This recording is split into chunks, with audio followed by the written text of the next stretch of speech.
Hi everyone. ఈ వీడియోలో నేను నా ఫ్రెండ్ ఫేస్ చేసిన హెల్త్ క్లెయిమ్ ఇష్యూని ఎక్స్ప్లెయిన్ చేస్తాను. ఫస్ట్ థ్యాంక్ యూ అనిల్, నా దగ్గర హెల్త్ అండ్ టర్మ్ ఇన్సూరెన్స్ తీసుకున్నందుకు. అసలు ఏం జరిగిందంటే ఇన్సూరెన్స్ కంపెనీ వాళ్ళు ఎంఓయూ అంటే సింపుల్ గా హాస్పిటల్ తో ఇన్సూరెన్స్ కంపెనీకి ఉన్న అగ్రిమెంట్ ప్రకారంగా ఫుల్ అమౌంట్ ని అప్రూవల్ ఇచ్చేసింది. దాంట్లో క్లియర్ గా మెన్షన్ అయింది ఏమనంటే పేషెంట్ దగ్గర ₹1 కూడా కలెక్ట్ చేయకూడదు. కానీ ఇక్కడ టోటల్ బిల్ ఏంటంటే 1,24,000 కి గాను 99,000 అప్రూవల్ వచ్చింది. ఇక్కడ స్టాఫ్ తెలివి ఉపయోగించాడు ఏమనంటే ఆ రిమైనింగ్ బ్యాలెన్స్ 25K వచ్చేసి non medical, so patient pay చేయాలనేసి పేషెంట్ ని చాలా ఇబ్బంది పెట్టాడు అనమాట. ఇంకా నా ఫ్రెండ్ నాకు కాల్ చేసింటే నేను వాడికి క్లియర్ గా ఎక్స్ప్లెయిన్ చేశాను హాస్పిటల్ స్టాఫ్ కి ఏమనంటే ఎంఓయూ అంటే నెట్వర్క్ హాస్పిటల్ అవడానికి ఒక అగ్రిమెంట్ ఉంటుంది మీ మేనేజ్మెంట్ కి అండ్ ఇన్సూరెన్స్ కంపెనీకి. ఆ అగ్రిమెంట్ లో క్లియర్ గా మెన్షన్ అయి ఉంటది పలానా సర్జరీకి పలానా అమౌంట్ మేము ఇంత అమౌంట్ మాత్రమే పే చేస్తాము అనేసి ఉంటది. దానికి మీ మేనేజ్మెంట్ అగ్రి అయింటే మాత్రమే వాళ్ళు అగ్రిమెంట్ చేసుకొని నెట్వర్క్ హాస్పిటల్ లో లిస్ట్ చేసి ఉంటారు అనేసి ఎక్స్ప్లెయిన్ చేశారు. అప్పుడు వాడికి వచ్చిన మెయిన్ డౌట్ ఏంటంటే టారిఫ్ రేట్ అంటే ఏంటి. టారిఫ్ రేట్ అంటే సింపుల్ గా పలానా సర్జరీకి పలానా అమౌంట్ అనేసి సింపుల్ గా అగ్రిమెంట్ లో ఉంటది. దాన్నే టెక్నికల్ వర్డ్ లో టారిఫ్ రేట్ అంటారు బాబు అని ఎక్స్ప్లెయిన్ చేశారు. ఆ రేట్ ప్రకారంగానే అప్రూవల్ వచ్చింది అని ఎక్స్ప్లెయిన్ చేశారు. అప్పుడు వాడు నాకు సింపుల్ గా ఇచ్చిన రిప్లై ఏంటంటే మేము రీజనబుల్ గానే చార్జ్ చేశాము, సో ఆ బ్యాలెన్స్ 25K కస్టమరే పే చేయాలి, అది నాన్ మెడికల్ కాబట్టి వాళ్ళు అప్రూవల్ తక్కువ అమౌంట్ కి ఇచ్చాడనేసి నాకు రివర్స్ కౌంటర్ ఇచ్చాడు. అప్పుడు నాకు వచ్చిన క్లారిటీ ఏంటంటే వాడు అర్థ చదువుగాడు. ఎందుకంటే వాడు ఎంతున్నా అది నాన్ మెడికల్ కస్టమర్ పే చేయాలంటున్నాడే గానీ అక్కడ క్లియర్ గా మెన్షన్ అయింది కస్టమర్ దగ్గర నుంచి ₹1 కూడా కలెక్ట్ చేయకూడదు అనేసి. ఇక్కడ కస్టమర్ దగ్గర నుంచి ₹1 కూడా కలెక్ట్ చేయకూడదని ఎందుకు వచ్చిందంటే మనం ఆల్రెడీ ఆ ప్లాన్ లో నాన్ మెడికల్స్ కూడా కవర్ అయ్యేలాగా ఆ ప్లాన్ ఇచ్చాం కాబట్టి కస్టమర్ దగ్గర నుంచి ₹1 కూడా కలెక్ట్ చేయకూడదు అనేసి దాంట్లో క్లియర్ గా మెన్షన్ అయ్యి వచ్చింది. ఇదంతా ఎక్స్ప్లెయిన్ అయినా కూడా వాడికి ఏం అర్థం కావట్లేదు. నాకు చూస్తేనేమో కోపం పెరిగిపోతుంది, ఆటోమేటిక్ గా కడుపుండి అందులో పోలీసు కాబట్టి ట్రాన్స్క్రిప్ట్ భారీగా స్టార్ట్ అయిపోయింది. వీడు సోదినాపట్లా ఉన్నాడనేసి డైరెక్ట్ క్లయింట్ టీమ్ కి కాల్ చేసి వాడికి సిచ్యువేషన్ ఎక్స్ప్లెయిన్ చేశారు. వాళ్ళు సింపుల్ గా హాస్పిటల్ స్టాఫ్ తో మాకు కాల్ చేయండి, మేము వాళ్ళకి ఎక్స్ప్లెయిన్ చేస్తామన్నట్టు. అందుకు నేను సింపుల్ గా హాస్పిటల్ స్టాఫ్ కి నెంబర్ షేర్ చేసి కాల్ చేయమని చెప్పాను. వాళ్ళు కాల్ చేసి ఆ పాలసీ నెంబర్ క్లైమ్ నెంబర్ మాకు తెలియదు అనేసి మళ్ళీ క్లైమ్స్ టీమ్ తో నన్ను కాన్ఫరెన్స్ లోకి తీసుకున్నాను. దీంతో నాకు ఇంకా మరీ కోపం పెరిగిపోయింది. అది సింపుల్ లాజిక్, అప్రూవల్ లెటర్ లో క్లియర్ గా మెన్షన్ అయి ఉండదు పాలసీ నెంబర్ క్లైమ్ నెంబర్, అది కూడా సింపుల్ గా చూసి చెప్పలేకున్నాను. ఇలాంటి వాళ్ళని కూడా ఎట్లా రిక్రూట్ చేసుకుంటారా అనేసి ఇంకా హాస్పిటల్ మేనేజ్మెంట్ మీద ఇంకా కోపం పెరిగిపోయింది. క్లయింట్ టీమ్ కి క్లియర్ గా ఎక్స్ప్లెయిన్ చేశారు ఏమేం జరిగింది ఇంతసేపు అనేసి. వీడు మరీ ఎక్కువలాగున్నాడు, వీడికి ఎంత ఎక్స్ప్లెయిన్ చేస్తానో అర్థం కావట్లేదు. నేను ఇవంతా ఎక్స్ప్లెయిన్ చేశాను, దీంట్లో ఏమన్నా రాంగ్ ఉందా అనేసి నేను రివర్స్ లో క్లయింట్ టీమ్ అడిగితే వాళ్ళు మీ సైడ్ ఏం తప్పు లేదు అనేసి రెస్పాన్స్ ఇచ్చారనమాట. ఇక్కడ మరీ ట్విస్ట్ ఏంటంటే దానికి రివర్స్ లో నేను సమ్ ఎక్స్ కంపెనీలో వర్క్ చేశాను, ఇన్సూరెన్స్ కంపెనీలోనే, నాకు ఇన్సూరెన్స్ ఎలా వర్క్ అవుతుందో నాకు తెలుసు అని మళ్ళీ నాకు రివర్స్ కౌంటర్ ఇచ్చారు. ఇక్కడ ప్రాబ్లం ఏంటంటే వాడికి నాలెడ్జ్ లేదు, కానీ నాలెడ్జ్ ఉందనేసి ప్రూవ్ చేసుకోవాలనేసి వాడి తపన. అప్పుడు నాకు వచ్చిన డౌట్ ఏంటంటే మరీ వీటికి అన్ని పాలసీ డాక్యుమెంట్లు, ఇన్సూరెన్స్ కేస్ స్టడీస్ ఇవన్నీ సిఏ లెవెల్ కి ఎట్లా ప్రిపేర్ అవుతారో అలా చదివా అనమాట.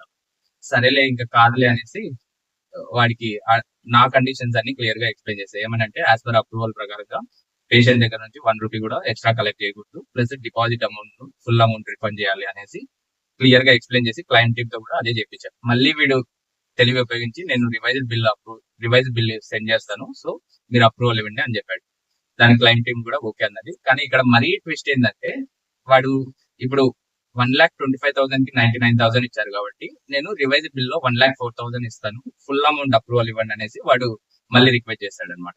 ఇక్కడ మళ్ళీ క్లయింట్ టీమ్ వాళ్ళు నాతో ఏమన్నారంటే మళ్ళీ రివైజ్డ్ అప్రూవల్ రావాలంటే మళ్ళీ 3 hours పడుతుంది యాజ్ పర్ టాట్ ప్రకారంగా అని నాకు ఎక్స్ప్లెయిన్ చేశారు. అప్పటికే నాకు ఫుల్ కోపంలో ఉన్నా కాబట్టి పేషెంట్ ఆల్రెడీ సఫర్ అవుతున్నాడు, నాకు 1 hour లోనే అప్రూవల్ కావాలనేసి కడప స్టైల్లో వార్నింగ్ ఇచ్చారు.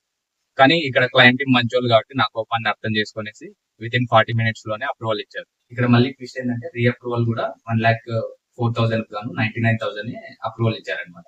దాంట్లో క్లియర్ గా ఏమని మెన్షన్ అయిందంటే మీరు అన్నెసరిగా ఎక్స్ట్రా చార్జ్ చేశారు, యాజ్ పర్ ఎంఓయూ ప్రకారం 99,000 మేము ఇవ్వాల్సింది, సో 99,000 కి అప్రూవల్ అనేసి దాంట్లో క్లియర్ గా మెన్షన్ మళ్ళీ ఏమని ఇచ్చారంటే కస్టమర్ దగ్గర నుంచి లేదా పేషెంట్ దగ్గర నుంచి ఎక్స్ట్రా ఏం ₹1 కూడా కలెక్ట్ చేయకూడదని ఇచ్చారనమాట. ఈ గ్యాప్ లో నేనేం చేశానంటే ఎలాగో రీఅప్రూవల్ రానికి 1 hour ఈజీగా టైం పడుతుంది కదా అనేసి, ప్లస్ నా కోపం ఉంది కదా ఆ కోపాన్ని తీర్చుకోవాలి కదా, అందుకనేసి హాస్పిటల్ స్టాఫ్ ఫోన్ చేసేసి భారీగా తిట్టి ఈసారిగా నా రీఅప్రూవల్ ఎంత వచ్చిందో అంతే అమౌంట్ ఫైనల్ అయింది, దాంట్లో క్లియర్ గా మీరు ఎక్స్ట్రా ₹1 కూడా కలెక్ట్ చేయకూడదు అని మెన్షన్ అయింది అనుకోండి, మీరు ఇమ్మీడియట్ గా డిశ్చార్జ్ చేయాలి, ప్లస్ ఫుల్ అమౌంట్ ని రిఫండ్ ఇవ్వాలి అనేసి ఫుల్ బూతులు అనేది పచ్చి పచ్చిగా వార్నింగ్ భారీగా ఇచ్చి పెట్టారు అనమాట. సో ఇంకా ఈడ రీఅప్రూవల్ కూడా మళ్ళీ 99,000 అని వచ్చింది, ప్లస్ కస్టమర్ దగ్గర నుంచి 1 రూపీ కూడా కలెక్ట్ చేయకూడదు అని వచ్చింది. కాబట్టి వాడు ఏం చేయలేక మళ్ళీ తెలివి ఉపయోగించాడు. ఏమని, మా దగ్గర రిఫండ్ చేయడానికి అమౌంట్ లేదు, క్యాష్ లేదు, సో డిశ్చార్జ్ ఏమో ఇమీడియట్ గా చేస్తాము, రిఫండ్ అమౌంట్ మాత్రం రేపు మార్నింగ్ వచ్చి కలెక్ట్ చేసుకోండి అనేసి మళ్ళీ ఇష్యూ రైజ్ చేశాడు. టైం చూస్తేనేమో 11:30 నైట్. అప్పటికే మా ఫ్రెండ్ చూస్తేనేమో దయగలగున్నాడు. వాడు సింపుల్ గా ఏం చేశాడు, 25,000 అయినా కూడా ఎక్స్ట్రా ఏదైతే వాడు నాన్ మెడికల్ అని యూజ్ చేస్తున్నాడో అది పే చేద్దాం అనేసి తను మైండ్ లో బ్లైండ్ గా ఫిక్స్ అయి ఉన్నాడు అనమాట. ఇంకా నేనేంటంటే ఆ 5,000 కోసం గొడవ పెట్టుకుంటున్నా కదా రిఫండ్ కోసము. ఇంకా తను సింపుల్ గా ఏం చెప్పాడంటే, ఆ అమౌంట్ నేను మళ్ళీ వచ్చి కలెక్ట్ చేసుకుంటాను లేండి, ఇప్పటికైతే డిశ్చార్జ్ చేయమని చెప్పు అంటే, సరేలే అనేసి ఇంకా డిశ్చార్జ్ చేయించా. ఇప్పుడు ఈ రోజు వాడు రిఫండ్ ఇవ్వకపోతే సింపుల్ గా వాడు తలది. మీరేమంటారు? కామెంట్ చేయండి. హెల్త్ ఇన్సూరెన్స్ ఉండడం వల్ల మీకు మెయిన్ అడ్వాంటేజ్ ఏంటంటే, హాస్పిటల్ స్టాఫ్ అన్నెసరీగా మీకు చార్జెస్ వేస్తే క్లైమ్స్ డాక్టర్ దాన్ని డిఫీట్ చేస్తారనమాట. మీ తరఫున వాదిస్తాడు, ఏమనంటే మీరు అన్నెసరీగా ఎక్స్ట్రా చార్జెస్ పే చేశారని. అందులో మీరు నెట్వర్క్ హాస్పిటల్లో కన్నా ట్రీట్మెంట్ తీసుకున్నారనుకోండి, ఇక్కడ మొత్తం క్యాష్లెస్ కాబట్టి, సో యాజ్ పర్ ఎంఓయు అంటే వాళ్ళకున్న అగ్రిమెంట్ ప్రకారంగా ఇన్సూరెన్స్ కంపెనీ అప్రూవల్ ఇస్తుంది. ఇక్కడ హాస్పిటల్ స్టాఫ్ కూడా ఏం చేయనీకి ఉండదు అనమాట. అదే మీరు రీఎంబర్స్మెంట్ కి వెళ్ళినారనుకోండి, అక్కడ ఎంఓయు అంటే అగ్రిమెంట్ ఉండదు కదా హాస్పిటల్ కి ప్లస్ ఇన్సూరెన్స్ కంపెనీకి. సో ఫస్ట్ మీరు పే చేస్తారు, మళ్ళీ రీఎంబర్స్ కి వెళ్తారు. ఆడ ట్విస్ట్ ఏమొస్తుందంటే, ఇన్సూరెన్స్ కంపెనీ వాళ్ళు రీజనబుల్ అమౌంట్ మాత్రమే మీకు రీఎంబర్స్ చేస్తారు. కానీ మీరేమనుకుంటారు, ఇన్సూరెన్స్ కంపెనీదే ఫ్రాడ్ అని మీరు అనుకుంటారు. మీ అమాయకత్వాన్ని యూజ్ చేసుకొని హాస్పిటల్ స్టాఫ్ అన్నెసరిగా ఎక్స్ట్రా కలెక్ట్ చేశారనమాట. సో మీరు తెలివిగా ఇక్కడ ఏం చేయాలంటే, హెల్త్ ఇన్సూరెన్స్ తీసుకొని ప్రతిదీ నెట్వర్క్ హాస్పిటల్లోకి వెళ్ళడం వల్ల ఏమవుతుంది, ప్రతిదీ క్యాష్లెస్ కాబట్టి మహా అయితే ఒక 2 to 3 అవర్స్ టైం వేస్ట్ అవుతుంది, కానీ మీ చేతి నుంచి రూపాయి పడకుండా సింపుల్ గా బయటకు వస్తుంది.